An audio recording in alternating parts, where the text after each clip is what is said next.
আসসালামু আলাইকুম বন্ধুরা, কেমন আছেন সবাই? নাহারের রান্নাঘরের নতুন আরও একটি রেসিপিতে সবাইকে স্বাগতম। আজ আমি আপনাদের সাথে শেয়ার করব ঝরঝরে আলু ভাজি রেসিপি।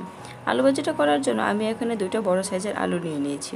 প্রথমে আমি আলুগুলোকে ভালোভাবে ধুয়ে পরিষ্কার করে তারপর হাত দিয়ে একদম কুচি কুচি করে কেটে নেব।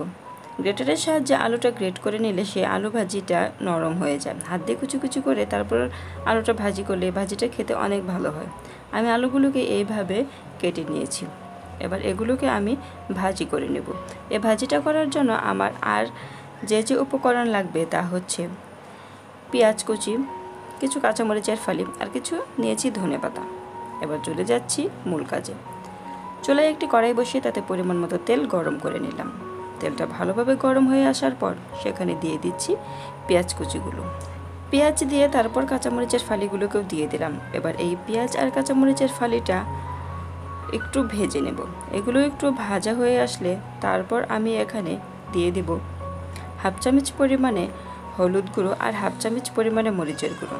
তার সাথে দিয়ে দেব হাফ চামচ পরিমাণে ভাজা জিরের গুঁড়ো। এবার এই মশলাগুলিকে তেলের সঙ্গে ভালোভাবে ভেজে নিয়ে তারপর কেটে রাখা আলুগুলোকেও এখানে দিয়ে দেব। আলুটাকেও এই মশলাটার সঙ্গে ভালো করে মিশিয়ে নেব। এগুলোকে ভালো করে মিশিয়ে নেবার পর তারপর দিয়ে দেব পরিমাণ মতো লবণ। লবণটা দিয়ে এই লবণটাকেও আলুটার সঙ্গে ভালো করে মিশিয়ে নেব। এই লবণটা আলুটার সঙ্গে ভালোভাবে মিশিয়ে নেবার পর তারপরে ঢাকনা দিয়ে ঢেকে দেব 2 মিনিটের জন্য। আলুটা পুরাতন, 2 মিনিট ঢাকনা দিয়ে রেখে দিলে আলুটা তাড়াতাড়ি সিদ্ধ হয়ে যাবে। এতে ভাজিটা খুবই ভালো হবে।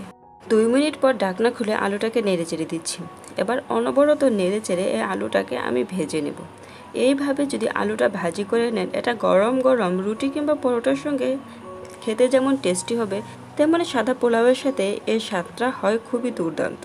এভাবে আপনি রুটি কিংবা পরোটার জন্য ঝটপট আলু ভাজিটা করে নিতেই পারেন। এখন একটু সময় নিয়ে আর অনবরত নেড়ে চেড়ে এই আলুটাকে ভালো করে ভেজে নেব। আমি এই আলুটা ভাজতে থাকি আর ততক্ষণে এখনও যারা আপনারা আমার চ্যানেলটিকে সাবস্ক্রাইব করেননি তারা প্লিজ আমার চ্যানেলটিকে সাবস্ক্রাইব করে নেবেন। আর পাশে থাকা বেল আইকনটিতেও অল দিয়ে রাখবেন, যাতে করে আমার দেওয়া প্রত্যেকটি রেসিপি সবার আগে আপনার কাছে পৌঁছে যায়। এই আলুটাকে আমি অনবরত নেড়ে চেড়ে ভেজে নেব। এই রেসিপিটি দেখে যদি আপনার কাছে একটু ভালো লেগে থাকে তাহলে ভিডিওটিতে একটি লাইক দিয়ে বন্ধুদের মাঝে বেশি বেশি করে শেয়ার করে দেবেন। আলু ভাজিটা প্রায় হয়ে এসেছে। এ পর্যায়ে আমি আগে থেকে রেডি করে রাখা ধনেপাতাগুলিকে দিয়ে দিচ্ছি। ধনেপাতা যদি আপনারা পছন্দ না করেন তাহলে বাদ দিয়েও দিতে পারেন, তবে ধনেপাতাটা দিলে এটার টেস্টটা আরও ভালো হবে। ধনেপাতাটাকে দিয়ে আমি এই আলুটাকে আরও একটু সময় নিয়ে ভেজে নেব, অর্থাৎ 2-1 মিনিট ভেজে নিয়ে তারপর এটাকে আমি নামিয়ে নেব।